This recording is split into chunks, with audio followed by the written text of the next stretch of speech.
भारत में intelligent young generation की कमी नहीं है, लेकिन यही यंग जनरेशन जा रही है अब विदेशों की ओर। भारत के अंदर पिछले कुछ सालों में युवाओं का विदेशों में ग्रेजुएशन का सपना लगातार बढ़ रहा है। मॉर्निंग न्यूज इंडिया में आपका स्वागत है। मैं हूं अंबिका शर्मा। भारत के अंदर किसी भी क्षेत्र की बात की जाए तो उसके अंदर युवाओं का अपना एक अलग अंदाज है और उनकी पढ़ाई का और उनकी सोच का अपना एक अलग लेवल है। लेकिन यही युवा पिछले कुछ सालों से विदेशों की ओर शिक्षा की तरफ अपने कदम बढ़ा रहे हैं।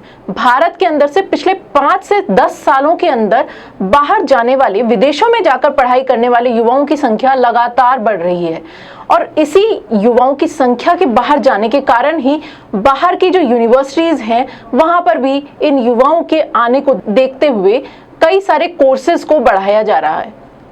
पिछले 2 सालों की बात की जाए तो विदेशों के अंदर कई यूनिवर्सिटीज ऐसी हैं जिनके अंदर भारतीयों को या पाकिस्तानियों को, बांग्लादेशियों को देखते हुए कई सारे कोर्सेज को नया शुरू किया गया है। वहीं विदेशों के अंदर अगर बात की जाए तो कई सारे ऐसे कोर्सेज हैं जिनके अंदर सबसे ज्यादा भारतीयों की संख्या देखने को मिलती है। इनमें फाइनेंशियल और अकाउंट्स जो कोर्सेज हैं उनकी संख्या सबसे ज्यादा है। इनके अंदर स्पेशलाइजेशन करके छात्रों को भारत में वापस लौटने पर अच्छी खासी रकम मिलती है। किसी भी कंपनी के अंदर अगर वे अपनी विदेशी यूनिवर्सिटी की ग्रेजुएशन की सर्टिफिकेट को डालते हैं तो उनके अंदर उन्हें भारत से ग्रेजुएट छात्रों की बनिस्बत लगभग दुगनी या तेगुनी सैलरी मिल जाती है। इससे भी भारत से विदेशों में जाने वाले छात्रों की संख्या बढ़ती है।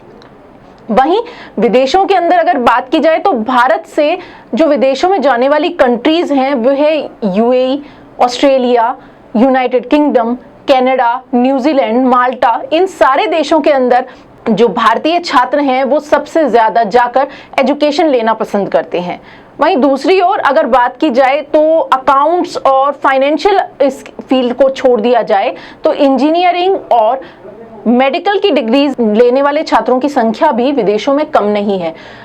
इन छात्रों की संख्या पिछले कुछ सालों में यूक्रेन के अंदर काफी जल्दी बढ़ी थी। वहीं यूक्रेन के अंदर जब लड़ाई छिड़ी उसके बाद में वहां से छात्र वापस भारत आ गए और अब ये छात्र कनाडा जाकर या चीन जाकर भी अपनी मेडिकल की डिग्री को कंप्लीट कर रहे हैं। मॉर्निंग न्यूज इंडिया में हम बने रहेंगे आपके साथ इसी तरह की ताजा खबरों के साथ। नमस्कार।